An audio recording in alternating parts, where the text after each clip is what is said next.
Hello mga ka-what I do. Babalik tayo sa ating magbabahagi sa inyo ng video. Meron tayong isi-share sa inyo ngayon yung headlight. Paano natin pakintabin. Gamit lang yung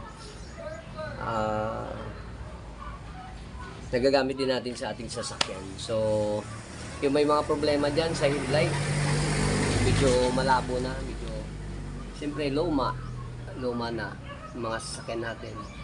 So kung bibilhin natin ay medyo may kamahalan. So may tayo mag-DIY o gawa natin ng paraan. So ito i-share natin sa inyo para makakuha kayo ng idea. Tara, simulan natin. Yan yung ating headlight.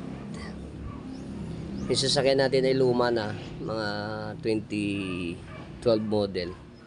So dahil ito ay bilad sa araw, 2 years mahigit na na-stock to. So mahal din, may kamahalan din pag bumili, kaya gawa natin ng paraan. So paano natin pakintabin to? Gamit lang yung ito, towel.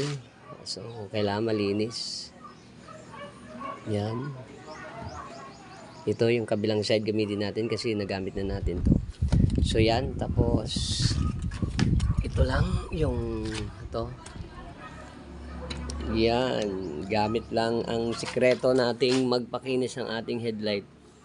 Itong ating gamit din sa sasakyan na brake fluid. Okay? So paano natin gamitin to? Paano natin i-apply? So ganito lang. Tapos ito rin, bumili tayo ng packing tape, masking tape para ilagay natin dito sa gilid para hindi maapektuhan yung pintura kasi mainit itong fluid, so baka masira din, kaya para sa protection lagyan natin ng ganito. So tara, yan, ito na yung ginawa natin, oh. Yan yung kabilang side, may ginawa na tayo, kabilang parte ng headlight natin. Tingnan nyo yung pagkakaiba. Ito. Yan. Malinis na siya, oh. Parang mukhang bago na yan. Ang ginawa natin dyan ay pinunasan lang natin ng ganito. Fluid. Yan, oh. Gamit yung towel natin na use na, tapos yung fluid, ginano lang natin, yan lang, oh. Tapos konting amount lang ng ito, fluid natin.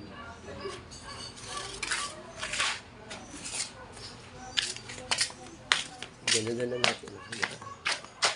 Saan ba yan? Yan, ganyan lang, konti lang. Tapos ganyan lang, oh. Yun.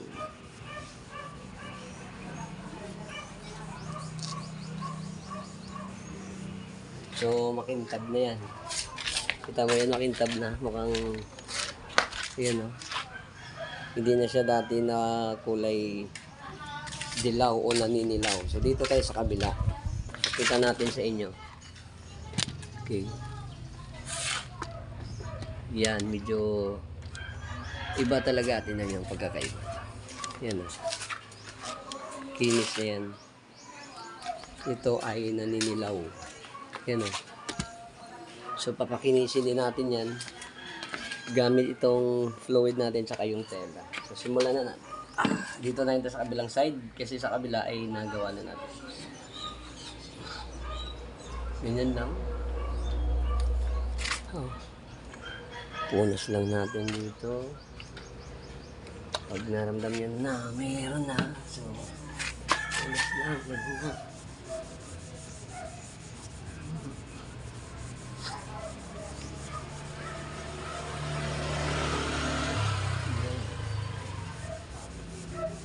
Kita niyo yan, oh. Sobrang dumi. Yan, oh. Oh, tuloy lang natin. Tuloy lang, apply. Lagay lang, tapos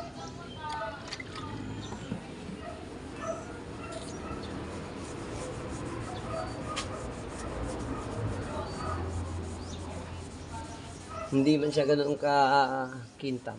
Yung bago talaga itong headlight. At least ano natin. Natanggal natin yung paninilaw niya. Yan.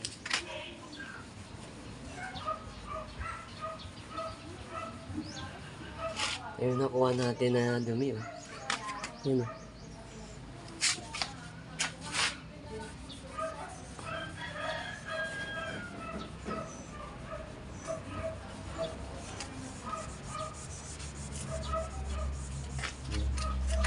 So, apply lang natin ulit.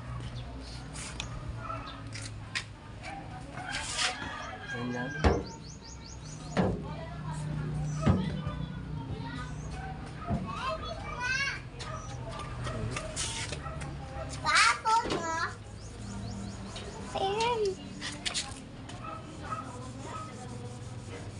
Yan lang, oh, yung ginagawa natin. Tuloy-tuloy lang. Punas, tapos lagay ulit. So, kita nyo yan. Yung ano niya, isum natin. Oh, maliban sa kanina, talagang naninilaw. Kaya yan kumintab.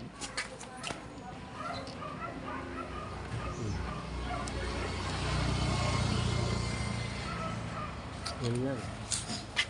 Tuloy lang. Ulit.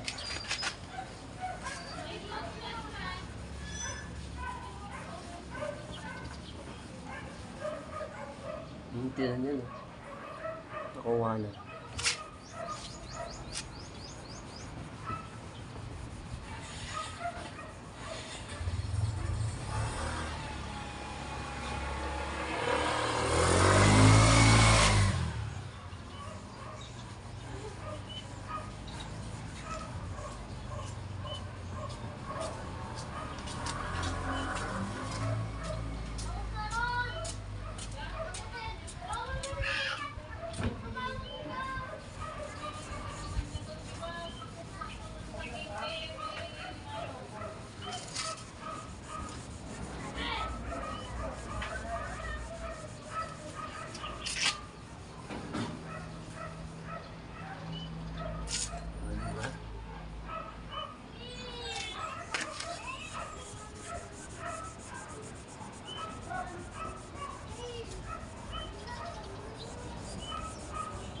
Tapos, pagkatapos ng apply nyo dito, hugas lang agad ng kamay kasi medyo madulas na mainit itong fluid. Okay. Tsaka medyo makate. Kaya kailangan hugas agad ng kamay para matanggal.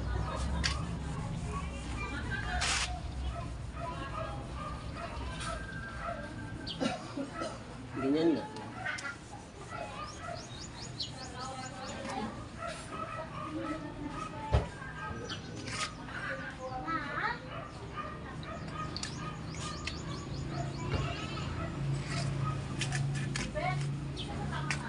Ganyan lang yan, yung procedure natin. Tapos pagka medyo feel nyo na wala ng fluid, lalagyan ulit.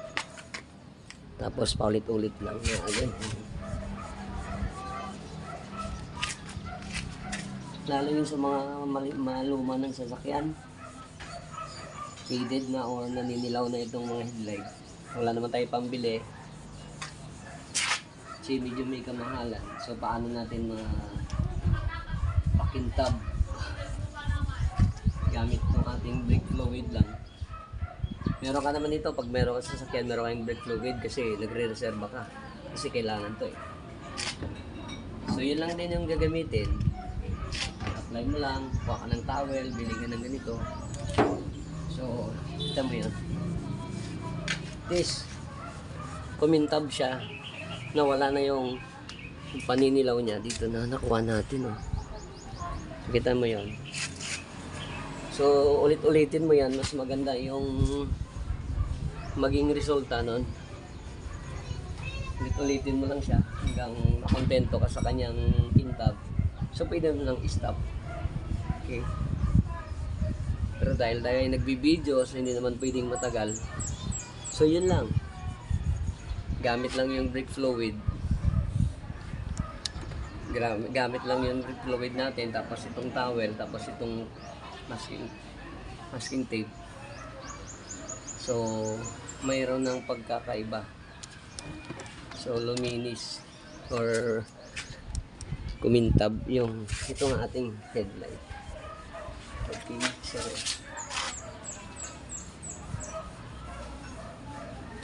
sa mga motor, pwede rin headlight ng mga motor, headlight ng truck na naninilaw kasi medyo kayo may kalamaan na. So, paano natin siya papating ka rin ng konti, hindi naman siya ganun kakintab sa bago. Pero at least, makinis. Yan o, nawala yung paninilaw, matatanggal. So, pwede siyang gawin. Okay, gamit lang yung liquid, yung fluid.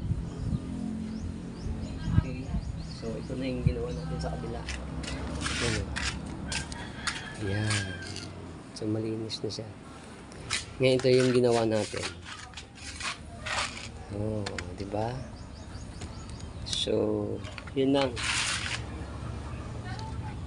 So, hanggang dito na lang yung video natin. Kung gusto nyo rin gawin sa mga sasakyan ninyo, sa truck, kotse, jeep, motor, tricycle, na naninilaw yung mga headlight ninyo, pwede nyo siyang gawin gamit lang itong ating fluid. Okay, so reserva ko to, reserva ko yan sa ating sasakyan. Tapos ito lang, gamit lang yung towel, tapos yung masking tape. So, tapos na. So, yun lang. At salamat. Ayop na nakapagbigay sa inyo. Nakapagbigay tayo sa inyo ng konting tips o idea paano palinisin o pakintabin, tanggalin yung paninilaw sa ating mga headlight para lumiwanag yung ating ilaw paggabi. Lalo na tayo mga maedad na o malalabo yung mata.